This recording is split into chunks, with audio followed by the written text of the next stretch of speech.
Welcome to That Entrepreneur Life, a podcast about entrepreneurship that takes you from idea to launch and beyond. Each week, your hosts, Andrew Lees and Clint McPherson, discuss different business topics aimed at adding value to any entrepreneur's journey.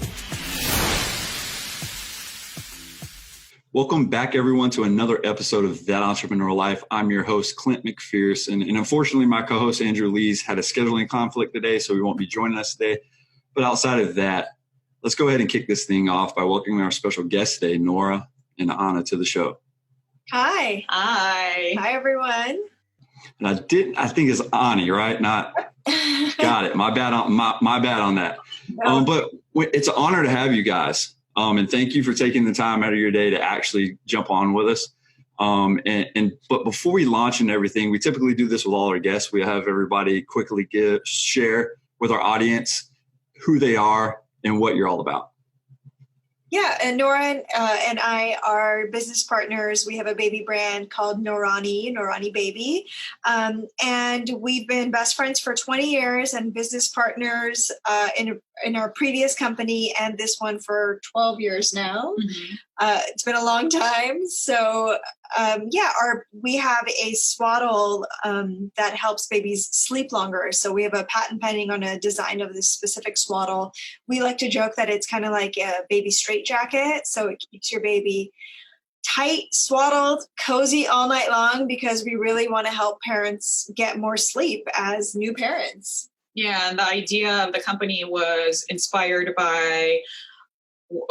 when Ani and I had our first babies, and we actually ended up launching it when we were both pregnant with our second babies. Mm-hmm. So that part was very interesting. Both of us having high-risk pregnancies and dragging a bunch of boxes around. Right, to say the least, right? I mean, with all that said, as best friends currently, right, and as founders of, is it Modamob or Modamob? Modamob and obviously Norani Baby right now. Can you take our listeners back to when your entrepreneurial journeys actually started? It could have been what you just said when you met together. But obviously you just told us too that you've been doing this for a long time. So can you tell us about that and what keeps that fire burning deep inside both of you to do this on a daily basis? I think it all starts from our parents. I have to give them credit. We have immigrant parents. They came here as immigrants, and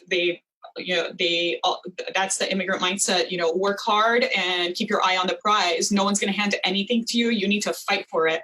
So I think that's where it started for us. And once we both graduated college, that was the mindset. We both started working for other companies. I was working for a big corporate company doing the 9-to-5, and it was just not satisfying for me because, we had other ideas. And so that's when we left our jobs and, took the plunge. When you're in your 20s, taking that plunge is so much easier. Take all the risks in your 20s. Yeah. That's when you're like really growing as a person. So we took that plunge and started a digital media company, and we did that for about 10 years. And then we decided it was time. We had changed as people. We had evolved. We had grown. Moms. We're trying to become moms. Yeah, we were trying to become moms. And we realized that, we were in a super stressful environment and we needed to leave. And, that's another thing about entrepreneurship, or at working anywhere. You need to realize when you're not in a healthy environment and it's taking a toll on your health. So we exited the company and we took one of the brands with us, which was Modamob. And then we were doing Modamob. We were digital creators. So we were creating content, beauty, fashion, style, all of that stuff. And then we got pregnant, had our babies, and our interest shifted. And that's normal too. You take the plunge in your 20s and then your interest shifts in your 30s. Yeah. So we were in a different place in our life. And that's when we realized, we had that moment where we asked ourselves, what are we doing with our lives? What's going to make us happy? Yeah, what's going to make us happy? And that's where the idea of Norani Baby came about. And for 2 years now, we've been working effortlessly to get that off the ground. And we launched November 2019 when I was I just had a baby November 2019, and Ani was newly pregnant with her baby girl that she just recently had as well. Yeah, that's an amazing story. Very inspiring, right? Because again, entrepreneurs and our listeners, it's not, the path is never just straight, right? I mean, the shifting goes on continuously. And like you said, I love the way you said, like, you started off on one journey, you ended somewhere else. And being fearless, right, at that young age, that, like you said, is perfect. You're getting out of college, you're fearless, right? You're going to take the plunge. When you get older, you get used to that 9 to 5 or whatever. You get used to that comfort that it comes along with that, and you're less likely to take a plunge. Yeah, and you have more to lose at that point. You know, you have a family, you have kids. You can't just take a plunge at that point, you know. Thankfully, I don't know, we still have that like fearless attitude, I want to say, and we have the support of our family. Well, see that, but that's even better, right? Because again, you've continued to have that mentality that no, like we're going to do this, because you see where it has gotten you today, right? I mean, I'm sure like I know you face adversity with going through the pregnancy issues and all that stuff. And one of those things is like, you never gave up, right? Y'all continued to do it. You trusted the process, and you ended up with what, four kids, and maybe more now, I don't know, but I mean, like 4 beautiful kids, right? Miracles, right? Not more, but we have 2 each. And Ani and I actually, we have this thing that we do with one another, and I think it's super helpful. And it doesn't work for everyone. It's not for everyone, for sure. And you know, it took us, between the two of us, it took us about 4 years to have our babies, and we went through 9 IVF cycles, and that is a lot. If you're not familiar with it, that is a lot of medication to put into your body. That is a lot of needles. It's like 200 needles. You know, like thousands. So, you know, we've had our ups and downs. We have our ups and downs. Everyone has ups and downs. So what we used to do with one another, or we still do with one another, is, you know, if something big happens that moment, we give ourselves 24 hours to mourn, be angry, be sad, do whatever, cry, let it all out, because, you know, everyone knows that keeping it in is not going to help. And you can't go on your entire life in that mindset as well. So we give ourselves 24 hours to let it all out, and we collect our thoughts, and we're like, let's do this. Let's move on. Keep moving on. Upwards. Yeah. I love that. I love that strategy. Yeah, it doesn't work for everyone. No, exactly. You're going to have people that stretch at 48, 72, right, and continue to go on. Because you're not stretching it to like 72 months. Yeah, exactly. Different time frames of being upset and mourning and being, trying to get over something. But the whole point is you have to eventually move on from it and learn and grow. Yeah, that's not to say you forget about it, right? Because it's something that you exactly. It's one of those things that the process means something, and you can always learn from it along the way, right? It's like you take it, you note something down, even if it's a mental note, write it down, whatever it is, whatever the process is for you that works. Just get there, get familiar with it, and just make sure that it works for you. Like you said, what you two do, it doesn't work for everybody, but at the end of the day, it's cool that you found that outlet or whatever it is that helps you with that process. So with that inspirational story, I mean, you've both faced a lot of adversity, like we've mentioned, along your journey, trying to get to where you are today. Okay. But is there anything that you have taken away from that process, whether it be your pregnancy challenges, whether it, changing, interest, helped you get to where you are currently as entrepreneurs and best friends? And how have you applied that experience that you've went through together in business? I think that having hardships and having to overcome them has been kind of the core of our work ethic. So, if someone says no, a door closes, you get rejected, it's okay. You take a quick beat and you go back and you try again. You know, a really good example is there was a really big hospital in Los Angeles called Cedars, and we really wanted to be in Cedars, you know, with our swaddles. And they said no to us every single week. And every single week we just kept going back and we're like, one more time. And it kind of started to become a joke that they were like, oh, you're here again, you know? And eventually they're like, okay, fine, we'll carry your swaddle, just because they started to kind of like appreciate that like annoying persistency that we have. And I think it's important to just never, you're going to hear no in business. You're going to hear no a million times. Like you said, it's never straight road. It's never, you know, straight and narrow road.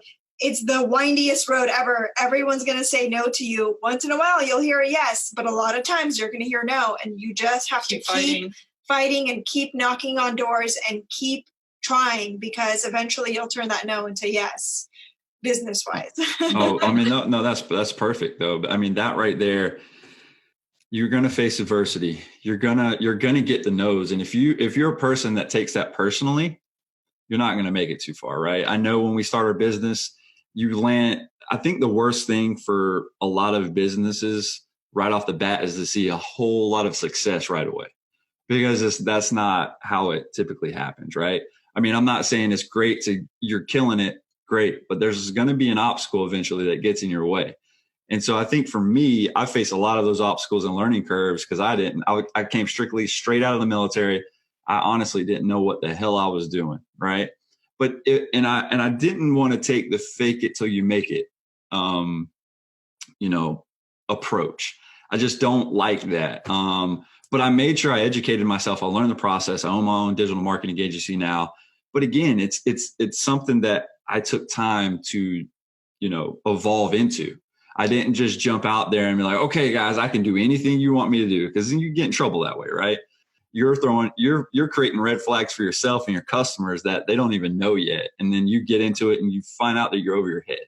Yeah, that's the jack of all trades, master of none. Exactly. And so, I mean, but it's a learning curve for everybody, especially if you've never owned a business before. But like you said, I love how you took the approach. You're like, we did it when we were young. We took the risk, we took the plunge.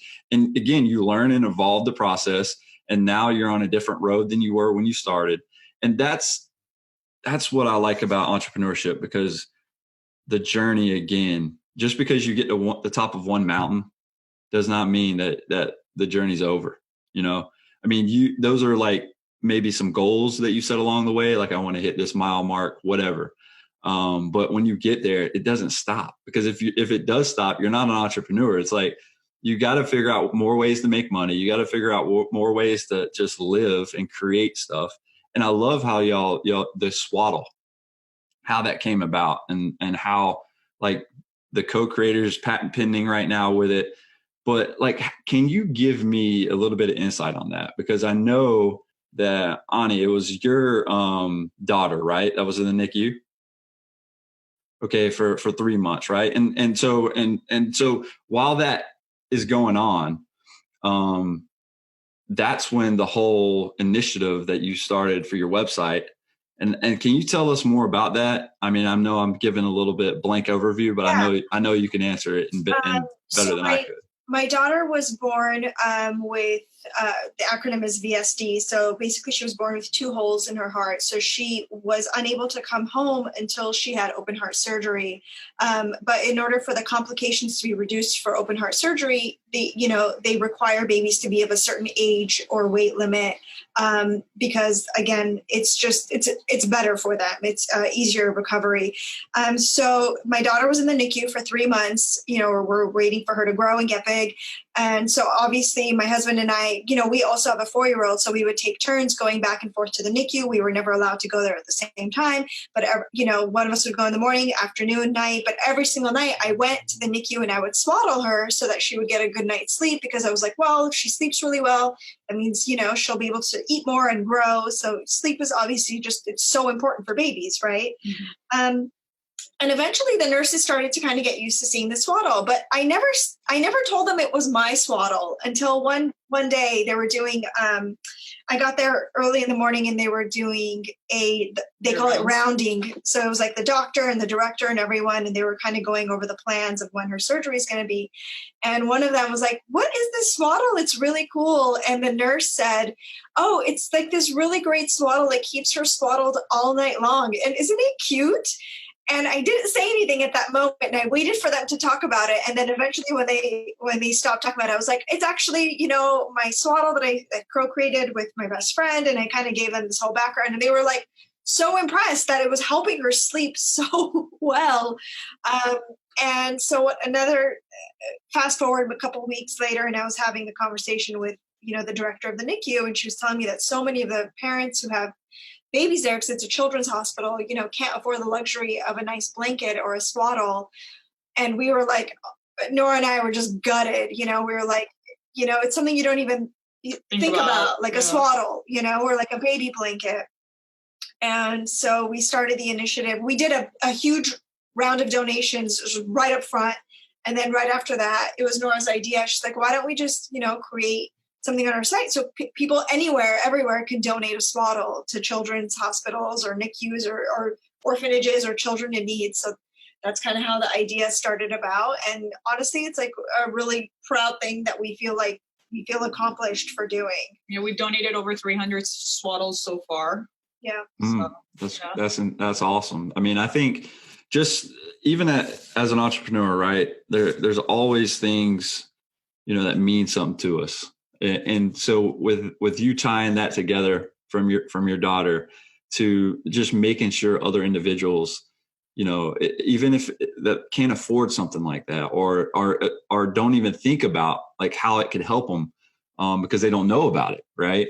So I think that's just inspiring in itself. And that's what true entrepreneurship is about too, I think, to a degree. It's like making sure that you not only are out there hustling every day, making things work, but you're doing things for other people and for other people that actually matter. Right. And to them, they don't even know that. But to somebody like me that actually reads it on your website or reads it on Podmatch and just sees that, it's inspiring. It always feels better to help, right? Instead of just take. And so I think you're in the right spot for that. And I love that whole initiative that y'all created. Nora always says there's no point in having any means in life if you're not using it to help other people. And I think that's just such a great thing that she says all the time. It's so important. That's spot on, Nora. I mean, so guys, as best friends, right? And I know from being an entrepreneur and running a business that having a best friend or a family member working with you in a business can be challenging for some that don't have that right mindset, but the people that can face that adversity, because again, you're going to have your ups and downs together as friends. You're going to have your ups and downs together as even when you're best friends, I consider you family, right? So as a family, you're there seeing each other every day.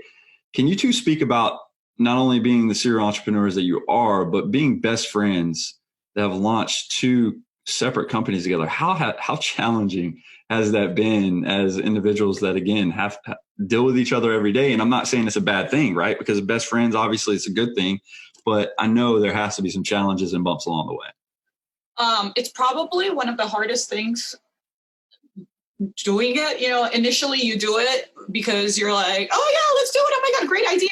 Right. Because that's how everyone thinks about this.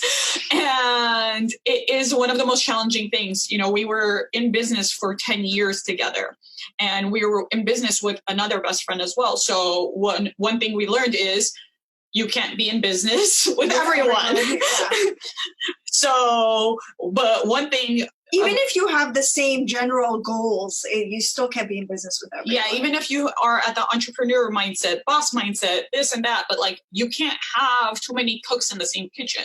So, and the reason Ani and I remain best friends and actually our friendship grew stronger than that and we became family, where she's the godmother to my daughter and I'm the godmother to her son.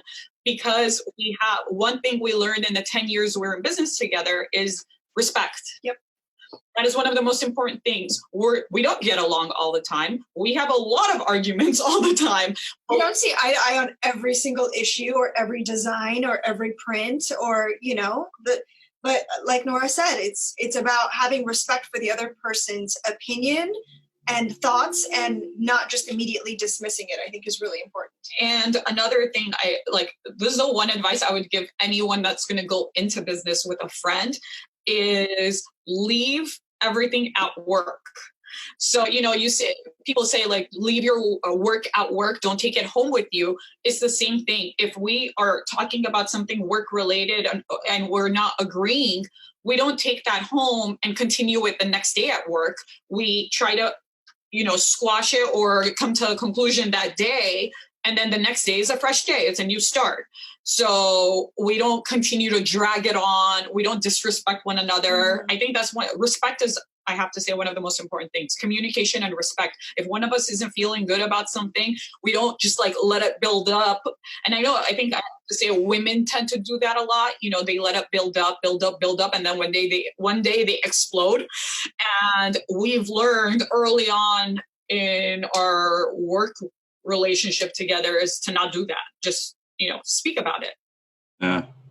I think that's huge for any relationship though, right? Not only best friends, but if in a marriage, whatever it is, my work wife. Yeah, well, so that's what I'm saying. It's like your work marriage, right? But at the end of the day, it's like, look, you have to have that talk, the communication. Same way if you have a huge team under you, right? You have to talk and you have to be able to settle like, okay, this is work. We can be friends outside of this, but this decision's made, or why I'm saying this is because it is for the best interest of our company. It's for the best interest of what is right here and the here and now for what we're trying to accomplish as a company.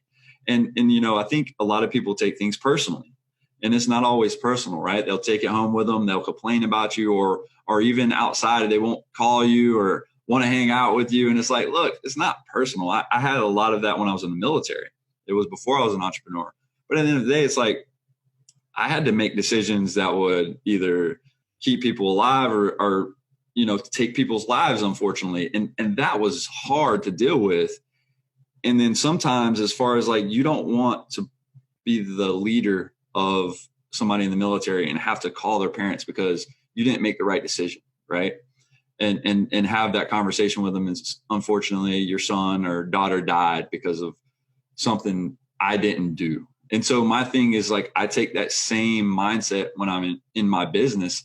I have to make the decision that means the most and that is for the best interest of the now, right? And again, learn how to separate that from work. I can't take it back. If it's the same way, if me and my wife don't see eye to eye on something, hey, we have to talk about that. Because if we don't see eye to eye on it and don't communicate, guess what? It's going to ruin our relationship outside of that, whatever it was, right? Taking the kids to the zoo, buying a truck or a car or whatever it is, and when my wife had the miscarriage, that was hard for us, right? Because it was our first kid. We had no idea. We thought it was just going to happen, right? You get pregnant, the baby's coming. Unfortunately, it didn't happen. But we have 2 great kids now because of it. So guys, am I breaking up? Everything's straight? Okay. It seems like something's going in and out. I don't know if it's my side or your side. Just want to make sure. But guys, is there anything that you want to talk to our guests about your companies? What has been, let me phrase it this way. Through your entrepreneurial journey, from the highs to the lows that you've experienced, okay? What has been the most difficult thing for each one of you individually? It could be the same thing, but maybe not. For me, I want to say it's probably, we were in our previous company, we were at around 50 people in staff. We had grown from just us to 50 people in staff. And I think it's getting into the mindset of starting it all over again. You don't have 50 people doing things for you. We're literally doing everything. So when I say we were bringing in the boxes, I was 8 months pregnant. Ani was newly pregnant. and we were bringing the boxes. We're doing everything. So, we get that. I feel like kind of gets me scared a little, because am I doing it all? Am I managing it all? Am I missing something? I think that's one of the biggest challenges right now, as I think that's any startup though. Yeah, I'm going to kind of piggyback off of what Nora said. And I think that, when you're a startup, you wear so many hats, and, we don't want to be two cooks in one kitchen. So we have our list of responsibilities separated. Nora's in charge of one thing, I'm in charge of another, vice versa, back and forth. And you just want to make sure that, for me, it's about making sure that I'm doing my part to help with the success of the company, because it's really important for both of us that we're putting in so much time, effort, money, resources into it to make sure that, like, you're doing your part to make sure that it'll eventually be a big success. Is, it's scary sometimes. You're like, am I doing enough? Am I doing this right? Am I doing that right? And, sometimes you don't know. Sometimes you just have to figure it out as you go along. But, it can be scary, especially like we mentioned, going back on, when you're in your 20s, you could take all these risks and you're like, oh, it's totally fine. But, as you grow and you have a family and you have people who depend on you and you want to make sure that you're building something really great, your risks are a little more calculated. So you want to make sure you're doing it right. For sure. I agree. I think that's a huge takeaway too. Because I think a lot of us as entrepreneurs, we fear the unknown. But I think that's what holds a lot of individuals back from ever beginning, right? They fear the unknown, and if it's uncomfortable, they're not doing it. Like, I'm not doing that. Nope, I don't have that safety buffer or whatever it is. But if you do what you're supposed to be doing, I think everything's meant to be. Everything. I don't think things happen by coincidence. I think every place you are, like with us talking right now, it was meant to happen, right? It's like what's gonna be is gonna be, and if you take a failure or a shortcoming in a business as something that, you can't get back up from, all you got to look at is like, look, that was meant to happen. I'm supposed to be here and now. That whatever happened is a learning experience, right? I think the only time you fail is really when you give up or stop. And I think as long as you continue your entrepreneurial journey, no matter if the business fails or not, as long as you keep going, you can always get better. And so I think that's a huge takeaway and I love both of your answers from that. I think another important thing is to never compare yourselves to other people. Maybe someone else is doing something similar. Maybe someone else is in business and maybe they're slightly more successful than you. Like, you should always just kind of do your own thing. Don't hate on someone else. Like, keep your eye on the prize, work hard, and, don't ever compare yourself to someone else. Like, why is this person making more money than me? Why is this person have more sales than me? Like, everyone's doing their own thing. And, there's room for success for everyone. Got to remember that, especially with the social media era. I think a lot of people forget that because everyone's constantly just comparing themselves to one another. Mm-hmm. And what people are not seeing is that what you're seeing online is a highlight reel. And you're not seeing the struggles, we have boxes all around here and we're actually doing the work for it. They don't see that. They're like, they don't see all the sweat equity you're putting in, right? Exactly. Like you said, the 50 employees or whatever you had under you helping you do things.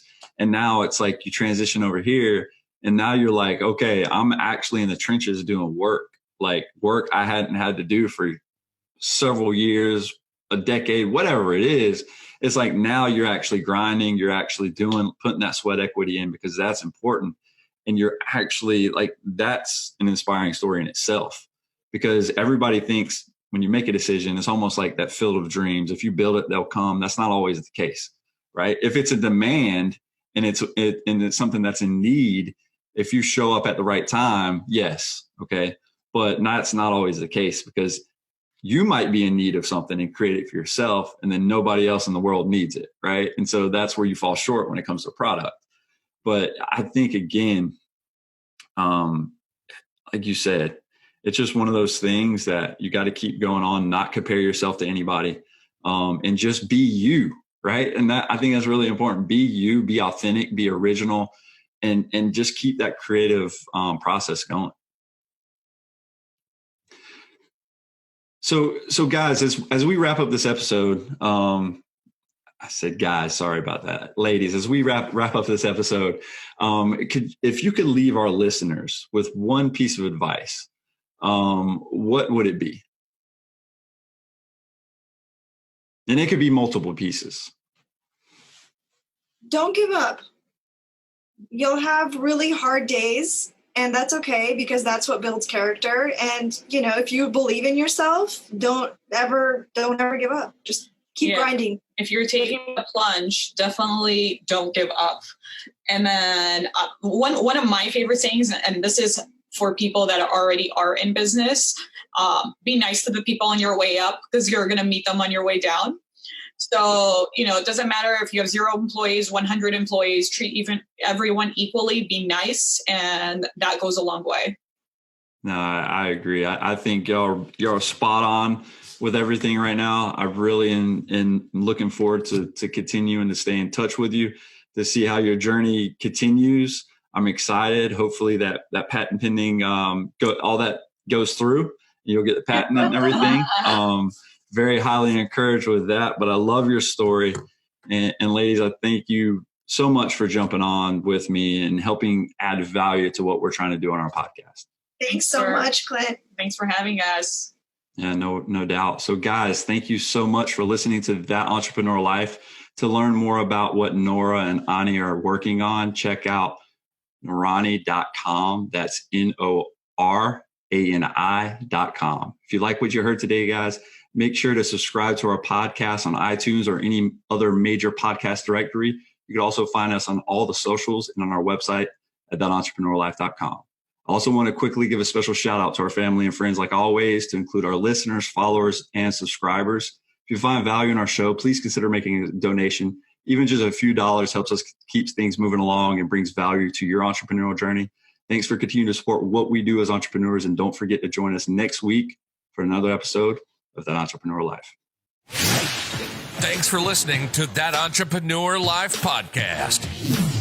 Be sure to visit thatentrepreneurlife.com to join the conversation, access our show notes, and discover our fantastic bonus content. Don't forget to join us next week for another episode as we continue to add value. Until next time.